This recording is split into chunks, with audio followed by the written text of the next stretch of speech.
So delighted to have all of you with us this evening at the Athenaeum of Philadelphia, our virtual speaker series. I'm Beth Hessel, the executive director. We also have Tess Galen, our events coordinator, who is always the one who makes things run smoothly with our programs. We're grateful to have her here. In a moment, I'll be introducing our special guest. If you are brand new to the Athenaeum, this is your first time experiencing us, I hope you enjoy the program tonight, and we'll look online to find other programs that we have going on and join us some more, and come and join us in person when we reopen in November after our renovations. We'd love to have you as members. We are a constantly growing and expanding, vibrant community of individuals of all ages who love history and architecture, who love literature, who love the arts, who love music, and love to get together and talk about and enjoy all of these things together. So we'd love to have you as a member. Tonight, we are delighted to welcome Jill Desimini to the Athenaeum to talk about hydrology. Jill is a landscape architect and associate professor at the University of Connecticut. She has degrees in both architecture and landscape architecture from the University of Pennsylvania, as well as a Bachelor of Arts in Urban Studies from Brown University. She has taught at Harvard Graduate School of Design and served as a designer at Stoss Landscape Urbanism, Atkin Olshan Shade Architects, Wallace Roberts and Todd, and Kieran Timberlake, who are the architects of record for our renovations at the Athenaeum right now.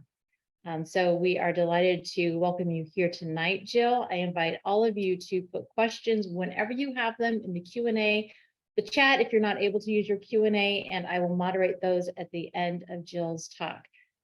Now, please join me in virtually welcoming Jill Desimini to the Athenaeum in Philadelphia.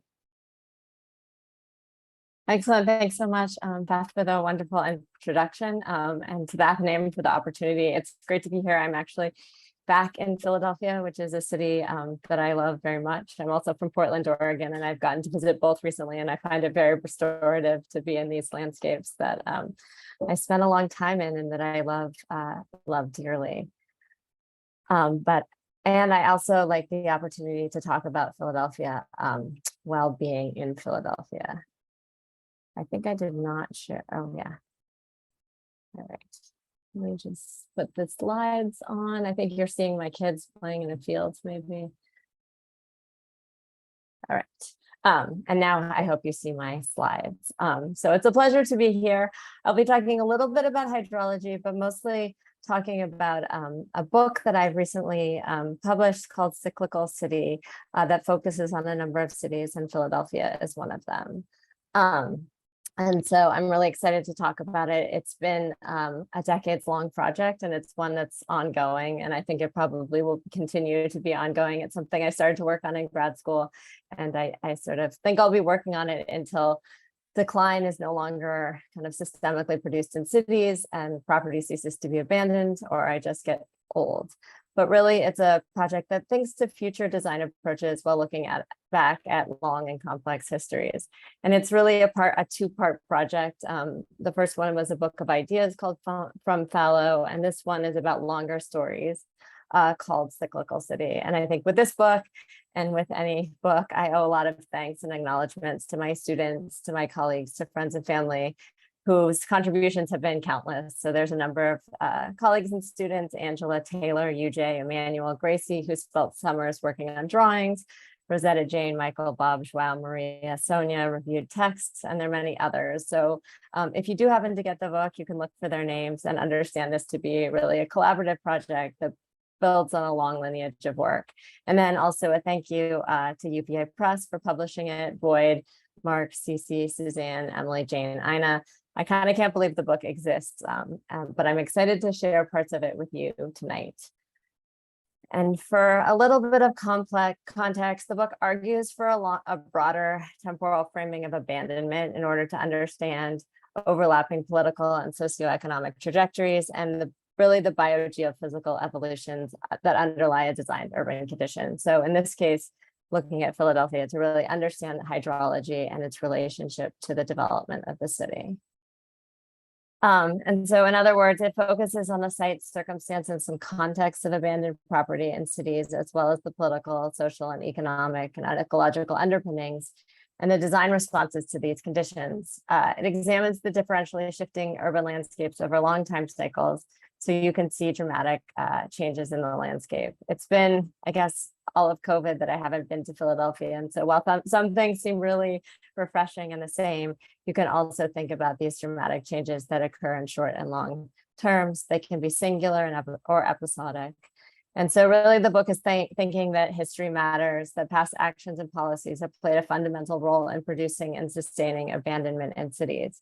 And it also counters a notion that change is unidirectional, that we're always moving towards some kind of advancement or progress. And lastly, by looking hard at particular cities, it's debunking myths that you can generalize geographic and temporal situations. So it looks at patterns of growth and decline and their periodic and potentially repetitive nature to reveal emergent properties of shrinking landscapes, or what I might call the resultant landscapes of economic decline. And in doing so, the book tests an idea of cycles with regard to long-term transformation to place this problematic narrative of growth and decline in a relative and contingent lens. So the cycles refer both to the evolution of these cities and sites, but also to the alterations of the particular material conditions. So to water, to plants, to crops, to material cycles that exist at the elemental level and within the built environment as development promotes and resists these cycles, and these cycles promote and resist development. So before getting into the talk tonight, which is really, I think, the foundations of the book and looking a little bit at the chapter of Philadelphia, I wanted to set the stage by reading the prologue from the book. So it'll set the stage both for the ideas that I'm trying to explore, but also the city that we're in and that we'll focus on, which is the city, Philadelphia. And accompanying the prologue in the book is a figure, the singular figure that you're looking at right now. And it's a set of small sketches that sequence the following story that I'm about to read. About a decade ago, in the Bridesburg neighborhood of Philadelphia, I took a long walk along the forgotten and largely inaccessible Frankford Creek diversion channel. Starting out near Delaware Avenue at one of the few at-grade crossings. And at some point along the overgrown path, I passed through a gap in the chain link fence that opened the wide prospect of the Delaware River. I was walking for a little while before I got there, but you get the idea. The broad scale of the river was framed and augmented by the enormous buttresses of the highway bridge above. With the eye drawn out and up and away from the ground, and it's only when I looked back down into the water that I was snapped out of a kind of sky gaze. Along the water's edge, the riprap, I soon realized, were names, broken, unclaimed headstones, it turns out, were helping to support the interstate. Cars racing by hundreds of feet above depended on these old lost souls. Creek, channel, fence, river, highway, granite carved to the specifications of an undertaker and the next of kin. These juxtapositions, some based on the ingrained histories of urban development, others unique in particular, manifest layers of urban change. The specific types of change, their stages and dates can be peeled back to tell a story. The waterfront, marginalized by industrial development gone defunct, became a location of a transportation mega project in the late 1960s and early 1970s. The project included a new bridge across the Delaware River and a connecting highway to the bridge traffic to the nearby interstate. This highway portion, constructed at a perpendicular to the river, bisected a neighborhood that is already isolated, sandwiched between a major interstate and the river. The interstate itself, realized with Federal Highway Act of 1956 funds, was still a recent addition to the area when the bridge project was initiated. Neighborhood protests eventually stopped some roadway construction, a planned continuation of the Ridge Highway to meet another highway over 2.5 miles away. The project was literally cut off, leaving naked columns in the middle of the interstate, planned to carry the load of the highway, and the two flyover ramps truncated and unconnected. These ghost ramps, as unused highway infrastructures are called, remain a visual reminder of the disconnect between the pre-existing fabric of the city and the ensuing transportation construction efforts. The giant spaghetti of concrete ramps sits atop the old and current beds of Frankfurt Creek, itself partially realigned, diverted, sewered, and constructed between the late 1800s and 1956. The concrete ramps also fly over an adjacent rail line, which runs along the creek, built in the late 1800s, again during time of major transportation investments. The freight and regional rail 2 crosses the Delaware River on the first bridge constructed over the river in Philadelphia, completed in 1896. The various systems, waterway, railway, highway, are layered on top of each other and are placed at different elevations and represent different eras of city building. Driving along the local industrial byway of Richmond Street, the car moves under the railroad embankment, over the creek, past the on-ramp to the bridge, and under its roadway connection, to eventually arrive at a residential neighborhood of 1920s row houses. These homes, built for white European immigrants, sit next to a Catholic cemetery from 1887, and on the previous trapping grounds and farmlands of the Swedish settlers who first displaced the homelands and altered the watershed of the Taconic Indians, a tribe of the Lenni Lenape. The Swedish were in turn displaced by the Dutch, British, German, Irish, Polish, and American claims. About 7 miles away, in another neighborhood, around the time of the bridge construction, an old inner city cemetery in disrepair was condemned by the city. Ownership was transformed to a nearby university looking to build a parking lot to attract commuting students. Car travel was increasing and parking was difficult. The cemetery, built in 1839 in the Victorian garden style, had been slowly modified with time. When it was built, the area was not yet developed. As the city expanded, streets were cut through the original plot. The cemetery reached capacity in 1920, and by the 1950s, maintenance was at bare minimum. The neighborhood around it was also transitioning as incentives such as the Servicemen Readjustment Act of 1944 or the GI Bill and the new housing construction were pulling white families to the suburbs. The Levittown, Pennsylvania development opened 25 miles away in 1958. Homes were not sold to African Americans. The city struggled to keep up, and lending practices discouraged investment in older, racially heterogeneous neighborhoods, such as the one where the cemetery was located. The cemetery was destroyed, or nearly destroyed. 8,000 bodies were claimed and moved individually. The remaining 20,000 were transferred en masse to a cemetery 9 miles north in another jurisdiction. And the headstones were sold to the construction company responsible for the bridge work, filling a need for limestone and granite riprap for the bridge substructure. The cemetery was paved over and converted to a parking lot. The alignment of a nearby high school reflects the angle of the old cemetery's perimeter, a skew taken off an adjacent street that follows an old Indian trail along a ridge in the city, rather than following the later city grid. In addition, a few stone walls and a couple of London plane trees remain, indicating the original grade of the cemetery and the city, nearly 10 feet above some of the lowered streets around it. As for the parking lot, much of it has been converted to athletic facilities, reflecting the changing priorities of American universities. The destruction of the cemetery and the construction of the bridge are still united 40 years later on a literal margin at the interface of land, water, and infrastructure. In this littoral zone, a new rocky habitat is created. It's an unfathomable, yet sadly routine story. The details and particular circumstances are unique. Few bridge abutments are constructed with headstones, but the overall storylines, building infrastructure along creeks and in valleys, investing in massive road construction projects, delaying or halting projects as a result of citizen protests, isolating or destroying fallow cemeteries and parklands, expanding campuses and institutions, paving urban surfaces, investing differentially in different urban areas, engaging in policies that lead to racial segregation, causing populations to shift either through forced relocation or as a result of political and economic decisions, leaving behind other populations. These storylines are present in many places. These registrations manifest physically in the urban landscape, where the layers overlap, creek below rail, below highway. And the previous occupations are never fully cleared, as centenarian walls and trees form a small remnant sexagenarian parking lot and expansive athletic fields built in the last decade. So hopefully this prologue gives you a sense of the relationships discussed in the books. And from here, my plan this evening is first to expand a bit on the motivations of the project. In other words, what led me to this work. Second, to describe the methods and dive a bit more into Philly. And third, to end with a few reflections and conversation.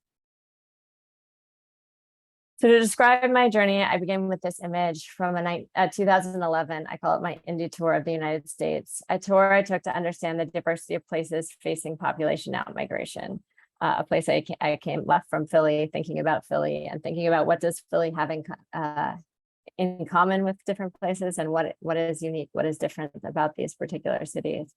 I begin with this image as it shows the misalignment of the map and the view, with the organization on the map lies the agents on the ground, and the street view is a surprise. So you look at that map and you imagine a city, but what you see out the window is this highly vegetated landscape.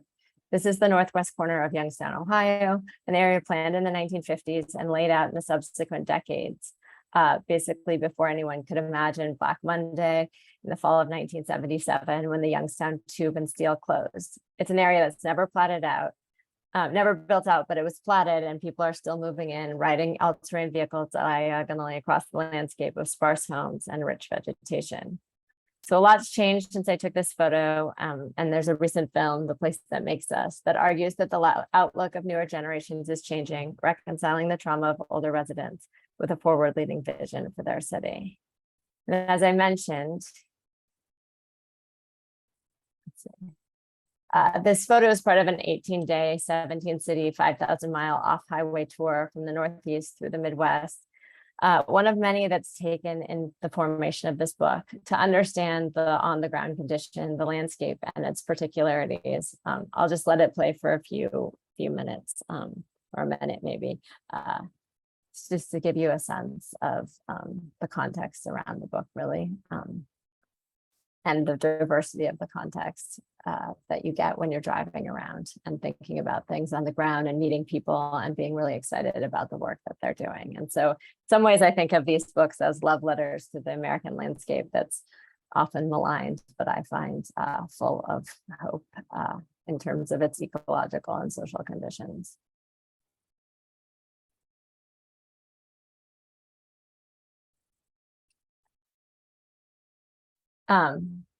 But the book and the project and even the motivation for this trip go back further to my time as a grad student here in Philadelphia. This is North Central Philadelphia, where I did a thesis imagining alternative forms of inhabitation, non-binaries that occupy the spaces between the suburban style developments that were being built at the time and the neglected wild sitting across the street. The question for me then and now, actually, as I drive around many neighborhoods of Philadelphia and my visit here, is not whether to build upon the land or to leave it, because I find there's so much more in between. I also want to mention a little bit the lineage, the sort of lineage of book projects around this. So while I was thinking about this work and starting this work, this impressive and massive 2-volume Shrinking Cities project was coming out of Germany. It was edited by the architect Philip Oswald and his team. And it was really a kind of breath of fresh air on the one hand, because it kind of countered this demographically driven planning accounts. It didn't really ignore the undisputable quantifiable population losses that have hit so many cities. But in addressing them, it imagined a kind of nuanced and problematic underpinnings of the phenomenon. It sort of focused on artistic, fleeting, non-physical. They were interested in the social activities of cities, and it was kind of refreshing to think about the cultural vibrancy that exists in places. And it was a crucial turning point to counter negative narratives of population loss and espouse people who remained and see opportunity for new modes of cultural practice. But at the same time, to me, there's 2 warnings to issue with this. One is to say that even if people are resilient and creative, this doesn't lessen the need to address the broken systems that produce the inequities.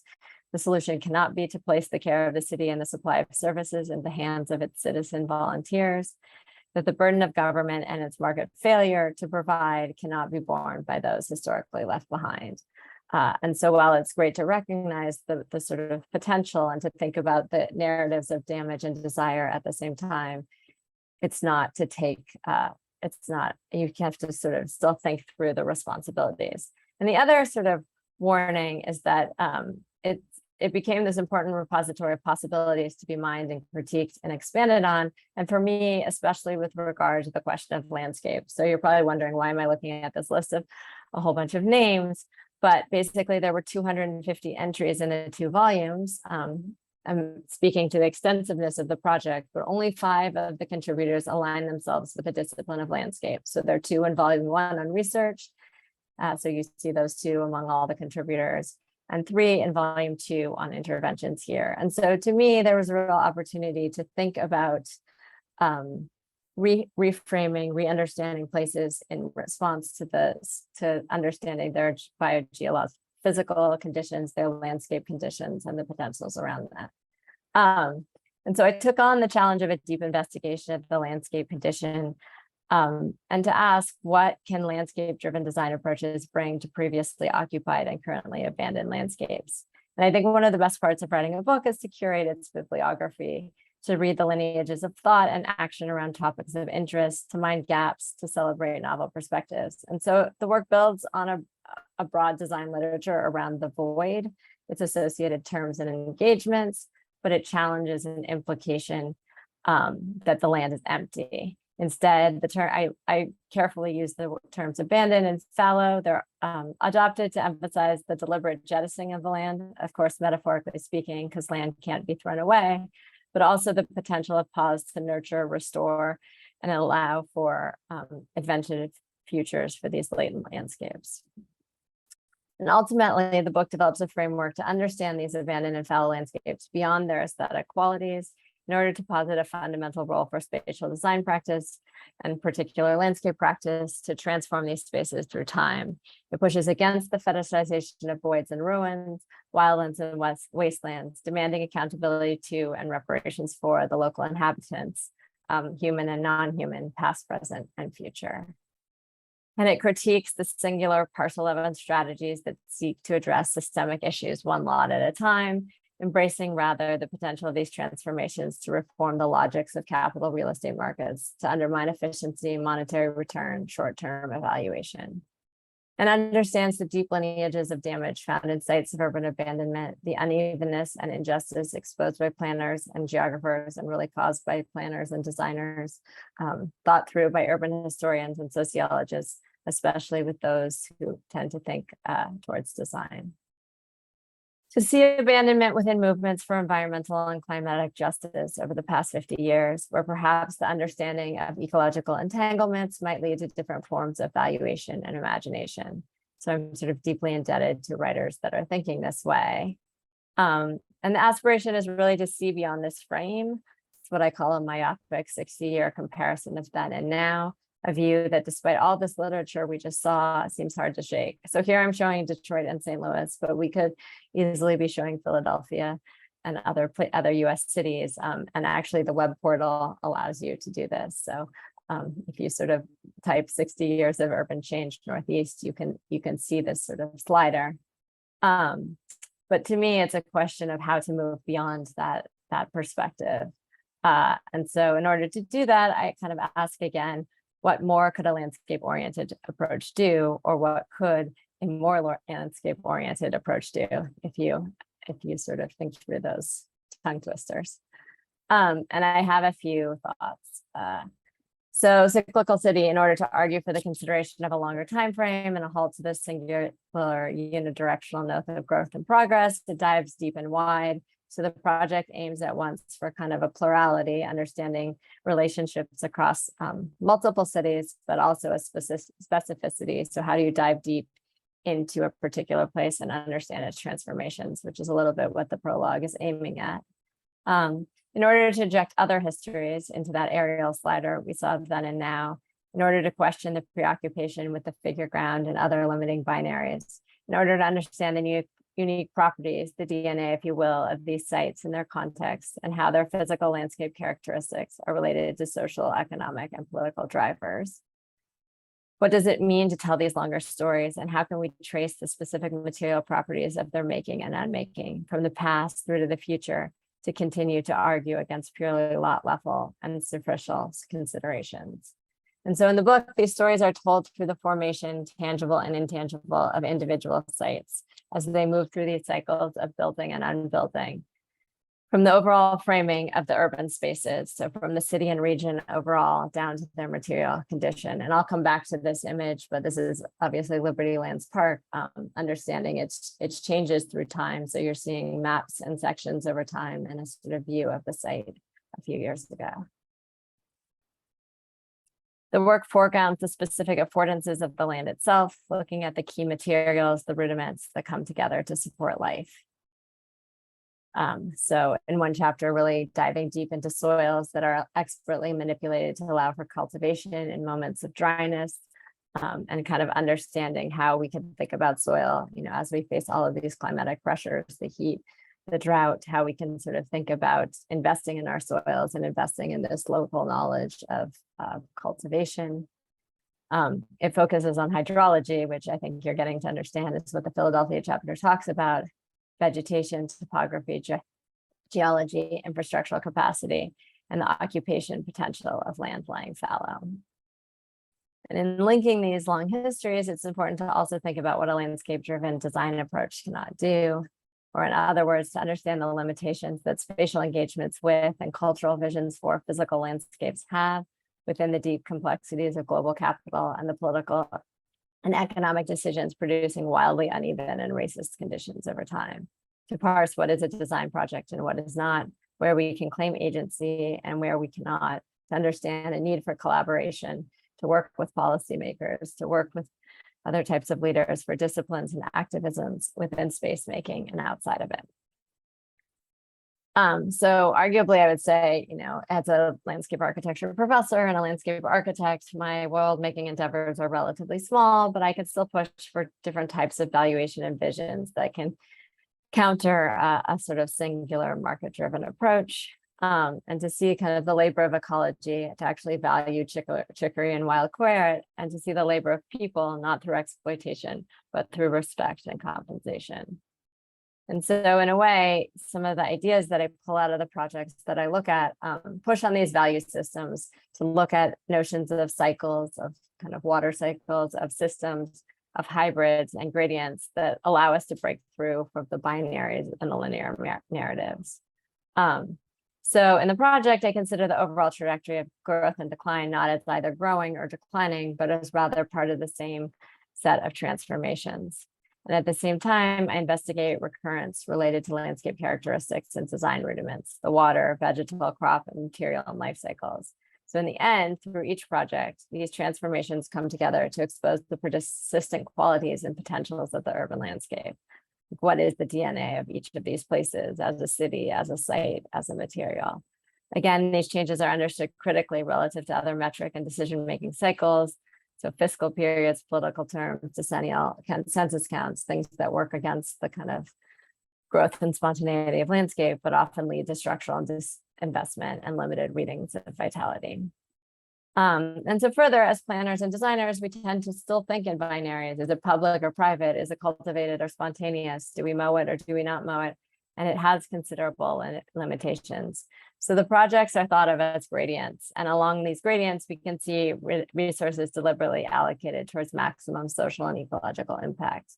So the goal can't be to return to previous levels of management and development, nor filling every fallow space. Instead, the strategy is to allocate different levels of resource, not based on land market value, demographics, political willpower, but rather as part of a multi-pronged effort with an equitable geographic distribution.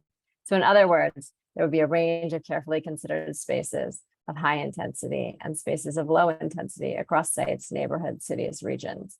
And that you could think as these hybrids, and you're looking at a series of parks from the Berlin tractor, they drive a different aesthetic condition.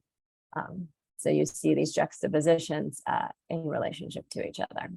So this is long, and this is kind of going through the introduction. So if we start with the prologue and the introduction, we're getting into it. But to summarize, the motivation of the Cyclical City book and project argues for another plotline for the potential of aggregation and transformation and the ability to empower and build communal wealth through land reform and spatial design. It unfolds a design approach and methodology that confronts histories of colonization and systemic failure and foregrounds the specific potentials of the land itself, the importance of taking the long view and understanding the particularities of the cultural, political, and physical context. These themes are explored in depth through the changing landscapes of 5 cities, Philadelphia, Berlin, Lisbon, Amsterdam, and St. Louis, across centuries of periods of great upheaval to ones of relative stability. And the idea is actually to bring different contexts and time periods in conversation with each other around a very particular way of reading these places. So I guess that leads me to, if you understand my motivation and ambition, let's think about how the book itself works relative to the cities. Let's unpack the how of the work.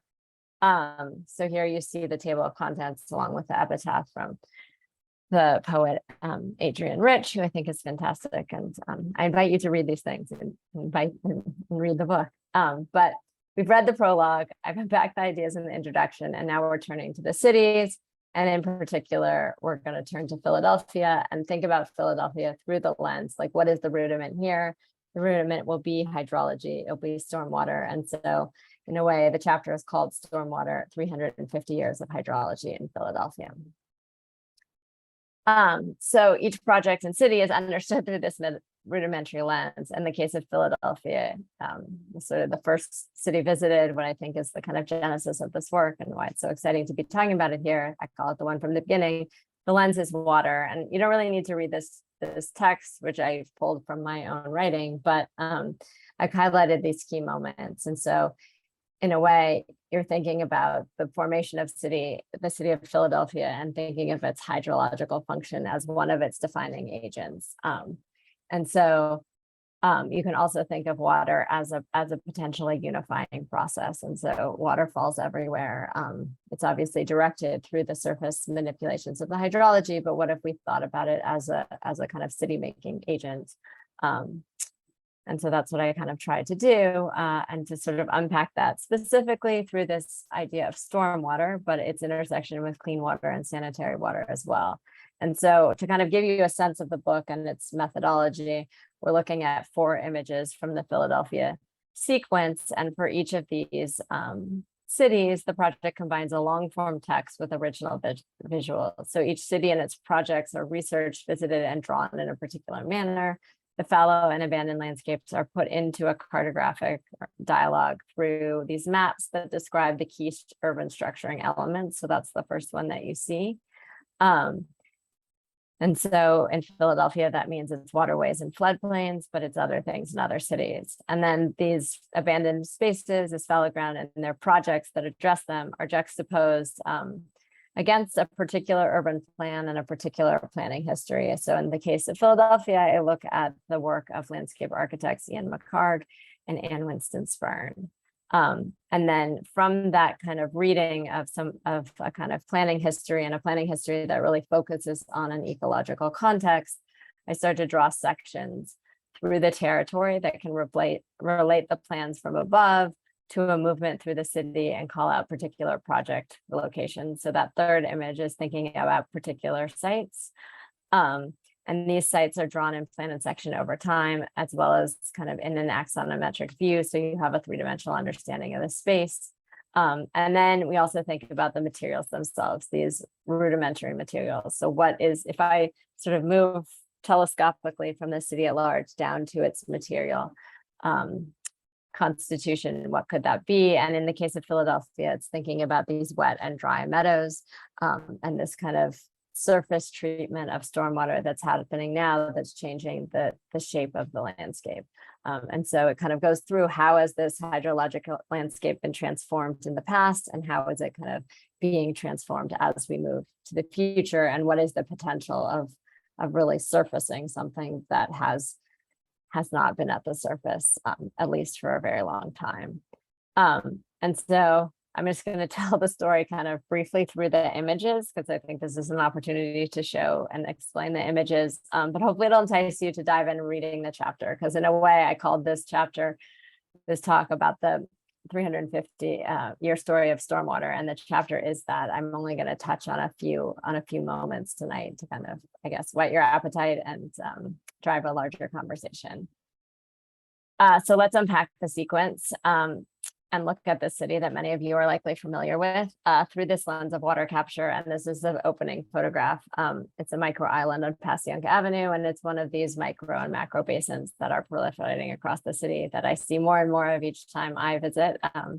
And I wonder, probably you feel that way as well, but I think like the pause in time allows them to kind of spring up to the surface. So I was walking down American Avenue, I haven't been there for a little bit, and sort of admiring the kind of transformation of that space relative to water capture.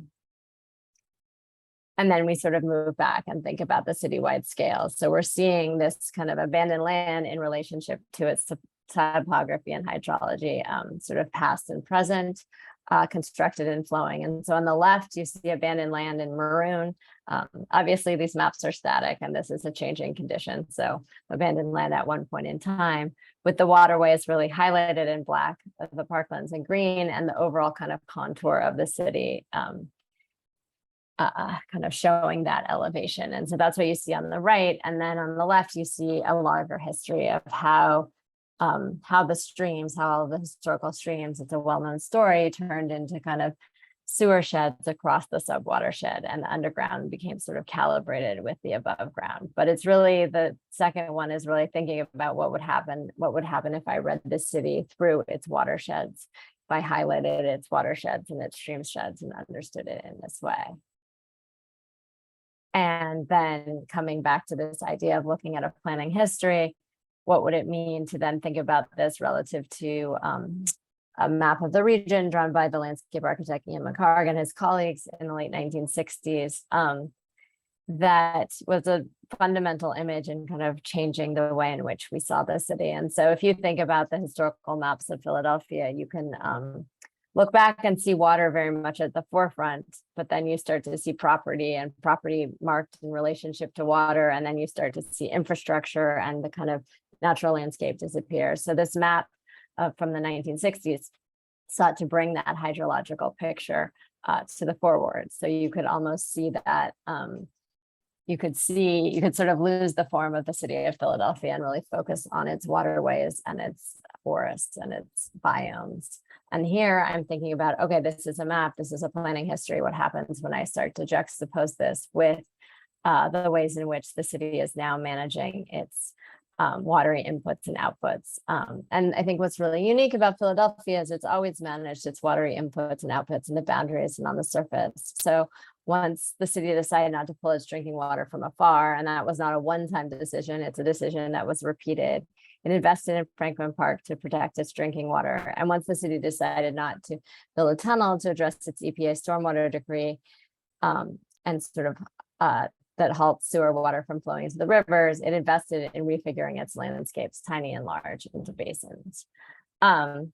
But as landscape architects Anne Winston-Spurn and Kofi Boone and others have so eloquently written about, this topography of the city and this hydrology of the city is very much racialized. And in Philadelphia, we can read the underground landscape above ground, drawing relationships between buried waterways and superficial subsidence, cave-ins, and between places devalued by lending markets through redlining and other forms of racial discrimination, and those with underground streams and sewer sheds. So we can then consider kind of two examples. If we're looking at these maps that basically draw sections through the physical landscape and relate those to these histories of disinvestment and really violence, we can then consider two examples. One from an area that Anne Winston-Spurn has spent the last 30 plus years working, which is Mill Creek, and one in the eastern part of the city, Liberty Lands, that's on the Conhoxsink Creek. And so here the sites are drawn out over time. I was showing you this earlier, first showing the creeks and then watching the city being flattened and filled, its waterways encapsulated into underground sewers. So you kind of start to see that. You see the moment in which the waterways, maybe you can't see my cursor, but as you're sort of moving down the columns from left to right, you see the waterways disappearing. You see its blocks forming and its buildings being constructed for housing, and that gives way to urban renewal and public housing on the left. in the Mill Creek side, and for tanneries and factories that give way to residents on the Conhoxie Creek side, which is on the right.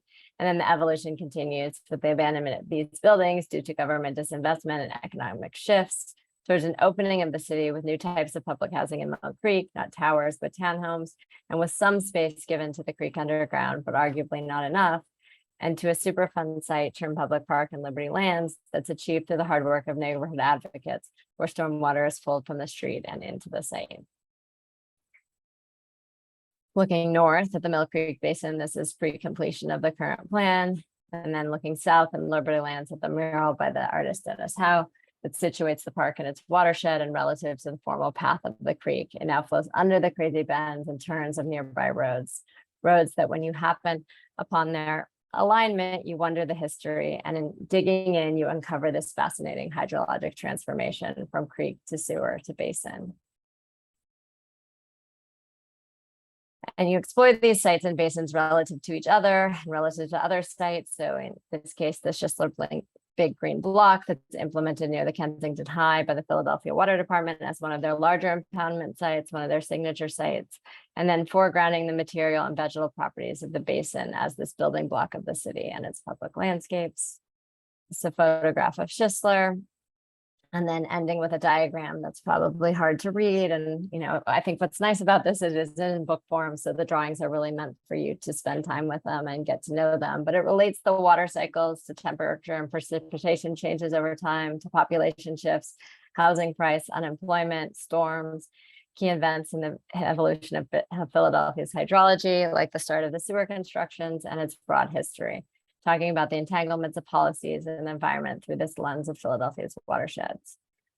And arguably that in understanding this history, which is really, so I'm not a historian of Philadelphia nor its water, and actually I draw from other people who know much more. I'm thinking about a sort of new framework for thinking about a range of cities and how it becomes possible to imagine how abandoned property might be liberated to form a new ground on which to transform a city, in this case, through the reformation of its broad topography at the citywide scale, through thinking about the watershed really as this unit of city building, and that at the local level through the basin, reinstating the hydrological cycle and tying it to the public realm. So as always, it's taking me a little longer as I talk through this. I can get excited about things, but I did just want to think, like, if the watershed is the subject of Philadelphia, there's other rudimentary elements that form the through lines of the other city stories. So I wanted to touch briefly on the rest of the chapters that follow a very similar methodology and a line of thinking. So from Philly, I moved to Berlin, where the narrative is framed around a Gleiswildnis, and a Gleiswildnis doesn't have an equivalent name in English, but it means rail wilderness, or these wild landscapes found along used and disused rail infrastructure. So here I'm looking at the role of urban ecology in shaping the city over the past 200 years and into the future. In Lisbon, it's structured around valleys and soils. And so normally you read Lisbon through its hills, but I'm reading it instead through its valleys, these armatures of the city's ecological plan that was directed by the late landscape architect Gonzalo Rivera Tellez and his colleagues. It's a plan that hits the ground in its agricultural parks. It's a kind of new park typology that combines allotment gardening and subsistence farming with recreation, and in this case, agronomy underlines long narrative. In Amsterdam, it's the interstices and canals that perform the armature, and this cycle is short, it's been assumed, but I'm looking at different periods and trajectories, and also thinking about other fundamental forms of intervention, so play and playgrounds and their essential material, sand. And then lastly, in St. Louis, here, their highways, levees, and bridges are drawn out to expose the terrain. It has a lot of sinkholes, floods, mounds. It's flooded hugely recently. Woodlands, bricks, and a very divided socioeconomic and racial condition. And it kind of becomes a place to consider deeply our contemporary urban environment and abandonment. So some quick reflections. That are found in the actual conclusion of the book, but also ideas of where to go from here, knowing that book writing is slow, the world moves slow and fast, and kind of knowing what we know now and what we're currently experiencing. I don't have answers or solutions, just a couple of thoughts, that pause breeds new formations, that fast is not necessarily better, and that in pausing, we still need support to empower, to question and demand, to disrupt and to reorder. So I do think of these as kind of reordering, reframing. And in this pause, we also need to investigate new forms of pedagogy, so teaching, practice, project. In other words, the way we value and understand our work as designers and citizens needs to be different in order to embrace the incomplete, the evolving, the collective. So they ask for different ways of working, different skill sets. I tend to think of these skill sets maybe in gerunds as guides, so listening and observing, partnering, splicing, imagining. Some are individual actions, some are collective actions, and splicing to me is a spatial action. It's a metaphor and a literal operation. One of my sort of, I guess, thinking heroes is the social psychiatrist Mindy Foley-Love, and she talks about the ill effects of fragmentation on community, and as well as an idea of lowering the temperature in the room. And so I think this thing's like solid advice as we kind of imagine, which is another spatial action, the future of our cities. How do we splice them? How do we think about stitching them together? And that, there's active work going on this. So I still have optimism, maybe more than I did when I took my 2011 road tour. Things are not better, but there's new dialogue. There's political leadership that might hold promise. And then in terms of abandonment and urban property, I'm excited about what entities like the Trumbull Neighborhood Partnership in Warren, Ohio is doing, or Build Baton Rouge. They're trying to spread wealth. They're trying to empower people. And then in my own work, I'm starting to think about how to build partnerships and empower local activists and leaders with tools that can be impactful. So just highlighting a new fellowship program that I'm co-leading with a wonderful team, sort of thinking about how to move a framework into action, one project, one geography at a time. I'm inspired by ideas of co-governance found in the work of scholars Sheila Foster and Christian Iannone. How do we actually really take this on? And then maybe lastly, by moves away from traditional ideas of capital and ownership, away from framing nature's capital or these framings of nature's capital or ecosystem services, always putting things in a kind of economic frame, but instead thinking about how an idea of a non-human owning its own labor, or how a kind of hydrological system might bring forth notions of human and non-human collectivity. I think these ideas are eloquently argued for in the work of political theorists, Atlas Battistoni. And I guess the last thing on my mind as our hydrological systems become more taxed, as we need to develop more and more ways of interacting, and as I carry this project forward, is to think about what lessons we might have from past abandonment, what we might have for the future, for this idea of a climate-driven abandonment, because unfortunately, we will be doing much more abandoning of our developed land. How can we think about this within this frame of a regenerative cycle? All right, thank you for listening. I welcome your questions and comments now, and also if you have an opportunity to read the book, please reach out. I think when you write a book, you really want to hear what ideas people have, so you can kind of grow in your own thinking and making. So thank you. I'll stop the share.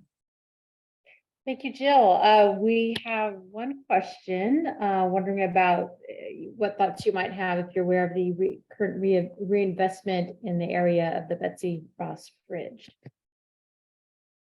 I am. I'm not, as I said, I'm not a local. I mean, it's an interesting conversation. I am aware in the new reinvestment. I think it's funny when you write a book, it becomes static in time. And actually, as designers, we're often, I don't know, in this, I think of Rainer Banham now or something, this idea of like a forward thinking history or a history of the present day. Like, it's very hard to make a history of the present day. But I think as a person who engages with the present day world, you're always wanting to think about the present day. So obviously, anytime you sort of do something, it changes. But I guess my excitement around that is that it kind of fits into this way of thinking of the city as sort of cyclical.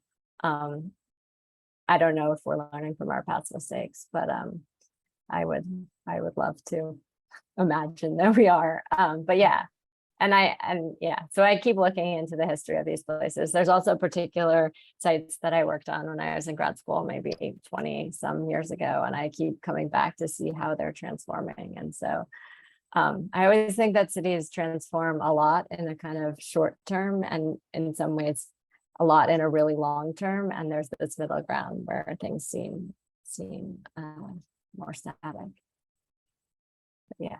Oh, thank you.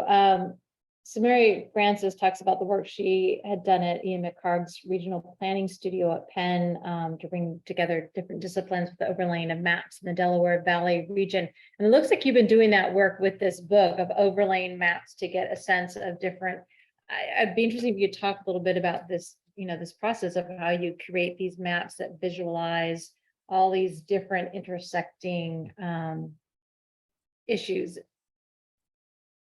Yeah, the landscape. I mean, it's good. I'm reading the comment. I should probably not, but yeah, no, I went to Penn. So I feel like if you go to Penn for landscape architecture, you're somehow trained in this cartographic way of thinking. And also, yeah, I don't know, I feel like there's a Penn School of cartography, of which it seems like you're a part of, which is great. And yeah, I think also through drawing through places, you start to understand them more. I might have missed the question, if there was a question.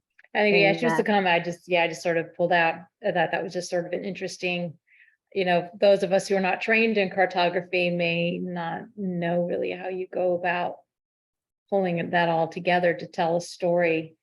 How you make a map tell a story of a landscape.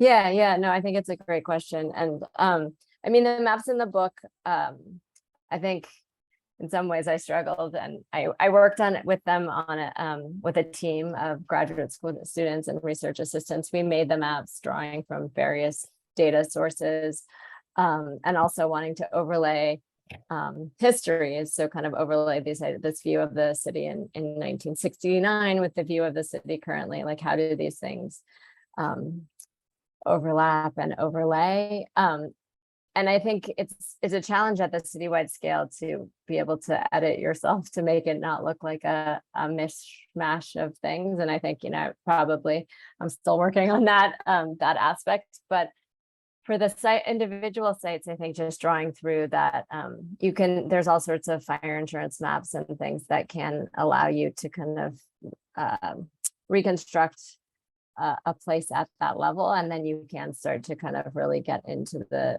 material qualities and the nitty gritty of it. I think also just thinking about, that particular design with nature map was so revolutionary, and just thinking about a city a different way. And so I also think about that in relationship to especially the Lisbon project, because I looked at plans made by a landscape architect of a similar, I think, ethos, and he sort of started to read the city through its valleys. So you typically think of the city, as kind of hills, but actually what happens if you invert that reading, you get a very different sense of the place. And so I think that is one way that you start to construct a narrative around that. And Tess is wondering if the drawings in the book are she knows the drawings in the book are artistic, technical, and scientific, and wondering who made them. Yeah, it's a great question. I think I was alluding to that. So they're all original, and it's interesting. I was obviously trained as a designer, and so although I have a past life of writing, and it was an interesting process for me to try to bring those two things together in the book. So understanding the kind of narrative arc of the text with the narrative arc of the images. And so each city is drawn with the same set of images. There might be a few, like one or two more of a different type in each one, but you have this kind of overall city map, and then you kind of move through scales. And they were made by me and a team of research assistants. So a team of graduate students at the University of Pennsylvania and over time. And so I counted out their names at the beginning, but Angela worked on a lot of them, Emmanuel, Gracie, UJ. And so it was really, it was sort of fun to do them, for sure. So Mary Frances asked you to comment, so I'm not sure what comment she's looking for, but the story that in Philadelphia that the Schuylkill was dammed and used to pump water to the center square, which is where City Hall is now, one of the 5 original squares that William Penn laid out, that created the pumping station that piped water to wells at each block. Yeah, I I mean, know. I think I talked briefly about, I mean, I think it's a great, I mean, I think in Philadelphia, there are things that sort of struck me, whether it's a question of resources or a question of other types, but I think over time, there's constantly been a kind of investment in a localized system of water, both input and output, sometimes, you know, aligning in unfortunate ways, sometimes aligning in sort of beautiful ways. But I think that sort of story, I think, underlines some other thinking around the chapter, which is like, how does a hydrological system like inform its built environment in a way that has some harmony, and how does it kind of inform it in other? So I think in that particular case, like you're starting to see the urbanism respond to a way in which this hydrology is being manipulated, rather than perhaps the one trumping the other. And so I think this opportunity for that balance is what I'm kind of, I guess, arguing for, as well as arguing for a kind of common experience, which that also comes to mind in that. So I think, you know, with the current stormwater plans and basins, it's something that you will physically register in the landscape that becomes a kind of, I guess, landscape that everyone grows up with in the city, that I think you don't realize as part of your kind of local culture and landscape. It's much in the same way for the Amsterdam chapter. Some of the playgrounds, like the city built 800 playgrounds at a certain point of time, and then everyone had this kind of similar, I think, cultural experience, like watching the same TV show or something like that, or the same Netflix or whatever you're watching, same TikTok video, that you have this relationship to your physical landscape. And I was trying to call those things out in a way that I think it's what strikes you as a visitor to a particular place and kind of informs its local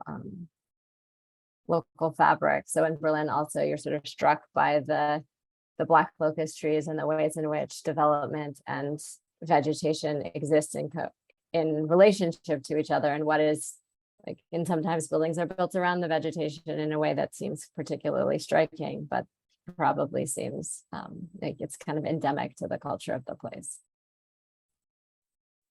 Well, So I thank you. think that Thank you kind of for speaks to that sort of nugget, and there's other stories throughout time.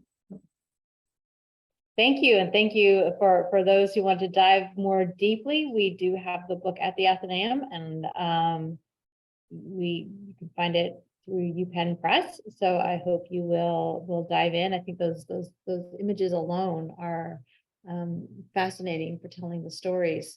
Thank you, Jill Desimini, so much for coming tonight. And thank you to all of you for tuning in this evening. Our next program will be August 23rd at noon with our own Bruce Laverty. Always a wonderful time. He is going to talk about Behind the Marquee, historic theater buildings at the Athenaeum. So what do we have in our collection that tells you the stories of the historic theater buildings in Philadelphia and possibly beyond? Hope you will join us at noon on August 23rd. On August 26th, we have a tour of the Free Institute of Science, the Wagner Free Institute of Science. Tess, I don't know if we're completely full, if there might be room for a few more people to sign on. Might be. I'm not sure right now. Might be. So if you're interested in coming and getting a behind the scenes tour of the Wagner Free Institute of Science on the 26th at 2 p.m., please contact Tess and see if she can fit you in. We're so happy to have you all here and wish everyone a wonderful evening, a cool evening. Drink lots of water and relax. Thank you. Excellent. Thank you. Bye. Jill, enjoy the rest of your time in Philadelphia. Oh, well. Mhm.